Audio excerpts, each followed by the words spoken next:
প্রিয় রুদ্র, প্রযত্নে আকাশ।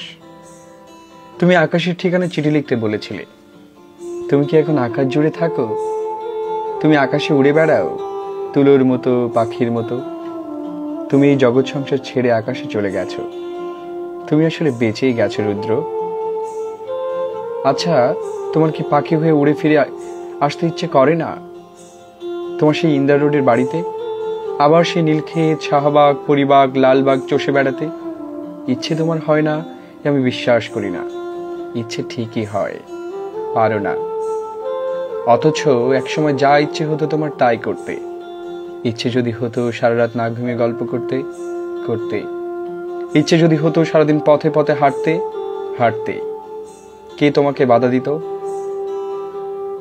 জীবন তোমার হাতের মুঠোই ছিল। এই জীবন নিয়ে যেমন ইচ্ছে খেলেছ। আমার ভেবে অবাক লাগে, জীবন এখন তোমার হাতের মুঠো নেই। ওরা তোমাকে ট্রাকে উঠিয়ে মিঠে খালি রেখে এলো, তুমি প্রতিবাদ করতে পারোনি। আচ্ছা, তোমার লালবাগের সেই প্রেমিকাটির খবর কি? দীর্ঘ বছর প্রেম করেছিলে তোমার যে নেলি খালার সাথে। তার উদ্দেশ্যে তোমার দিস্তা দিস্তা প্রেমের কবিতা দেখে আমি কি ভীষণ কেঁদেছিলাম একদিন। তুমি আর কারোর সঙ্গে প্রেম করছো, এ আমার সইত না। কি অবুঝ বালিকা ছিলাম। তাই কি যেন আমাকেই তোমার ভালোবাসতে হবে, যেন আমরা দুজন জন্মেছি দুজনের জন্যে।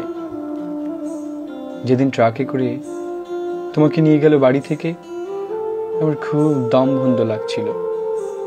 ঢাকা শহরটিকে এত ফাঁকা আর কখনো লাগেনি। বুকের মধ্যে আমার এত হাহাকারও আর কখনো জমেনি।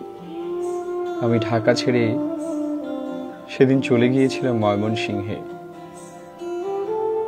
আমার ঘরেই তোমার বাক্সবর্তী চিঠিগুলো হাতে নিয়ে জন্মের কান্না কেঁদেছিলাম। আমাদের বিচ্ছেদ ছিল 4 বছরের। এত বছর পরও তুমি কি গভীর করে বুকের মধ্যে রয়ে গিয়েছিলে, সেদিন আমি টের পেয়েছি। আমার বড় হাসি পায় দেখে। এখন তোমার শয়ে শয়ে বন্ধু বেরোচ্ছে। তার তখন কোথায় ছিল যখন পয়সার অভাবে তুমি একটি সিঙ্গারা খেয়ে দুপুর কাটিয়েছ? আমি না হয় তোমার বন্ধু নই, তোমাকে ছেড়ে চলে এসেছিলাম বলে। এই যে এখন তোমার নামে মেলা হয়, তোমার চেনা এক আমি বোধ হয় অনুপস্থিত থাকি মেলায়। যারা এখন রুদ্র রুদ্র বলে মাতম করে, বুঝি না তারা তখন কোথায় ছিল। সেই দিকে তুমি শিমুল নামের এক মেয়েকে ভালোবাসতে, বিয়ের কথাও হচ্ছিল। আমাকে শিমুলের সব গল্প একদিন করলে, শুনে তুমি বোঝনি আমার খুব কষ্ট হচ্ছিল। এই ভেবে যে তুমি কি অনায়াসে প্রেম করছো, তার গল্প শোনাচ্ছ। ঠিক এইরকম অনুভব একসময় আমার জন্য ছিল তোমার, আজ আরেকজনের জন্য তোমার অস্থিরতা। নির্ঘুম রাত কাটাবার গল্প শুনে আমার কান্না পায় না বলো? তুমি শিমুলকে নিয়ে কি কি কবিতা লিখলে তার দিব্যি বলে গেলে। আমাকে আবার জিজ্ঞেসও করলে কেমন হয়েছে। আমি বললাম খুব ভালো। শিমুল মেয়েটিকে আমি কোনোদিন দেখিনি। তুমি তাকে ভালোবাসো যখন নিজেই বললে, তখন আমার কষ্টটাকে বুঝতে দেইনি।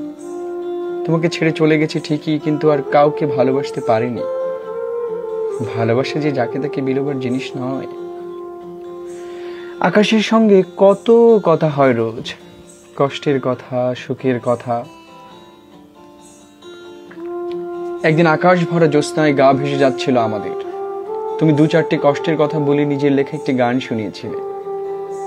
ভালো আছি, ভালো থেকো, আকাশের ঠিকানায় চিঠি দিও।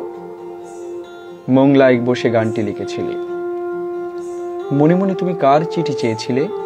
আমার, নেলি খালার, নাকি শিমুলের? অনেকদিন ইচ্ছে তোমাকে একটা চিঠি লিখি। একটা সময় ছিল তোমাকে প্রতিদিন চিঠি লিখতাম, তুমিও লিখতে প্রতিদিন। সেবার আরমানিটোলার বাড়িতে বসে দিলে আকাশের ঠিকানা। তুমি পাবে তো এই চিঠি?